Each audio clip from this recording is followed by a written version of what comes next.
অবৈধ প্রবেশ ঠেকাতে লালমনিরহাট ও কুড়িগ্রাম সীমান্তে ১৫ বিজিবির নজিরবিহীন সতর্কতা, টহল ও গোয়েন্দা নজরদারি জোরদার।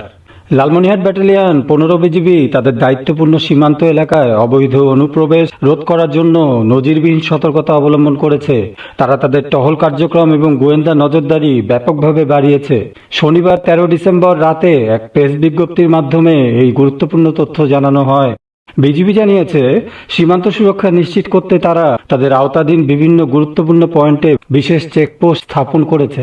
এই চেকপোস্টগুলোতে সন্দেহভাজন ব্যক্তিদের তল্লাশি ও নিবিড় নজরদারি কার্যক্রম ২৪ ঘন্টা ধরে অব্যাহত রয়েছে। এ বিষয়ে লালমনিরহাট ব্যাটালিয়ন ১৫ বিজিবির কমান্ডিং অফিসার লেফটেন্যান্ট কর্নেল মেহেদী ইমাম পিএসসি বলেন, অবৈধ অনুপ্রবেশের যে কোনো প্রচেষ্টা রুখে দিতে বিজিবি সর্বদা সতর্ক। কোনো ব্যক্তি যেন অবৈধভাবে সীমান্ত অতিক্রম করতে না পারে তা নিশ্চিত করা আমাদের উদ্দেশ্য। সীমান্তে বিজিবির এই কঠোর নজরদারি এবং সতর্কতা অবলম্বনকে সচেতন নাগরিক মহল সময়োপযোগী ও অত্যন্ত কার্যকর পদক্ষেপ হিসেবে দেখছেন। দৈনিক আজকের বাংলা .net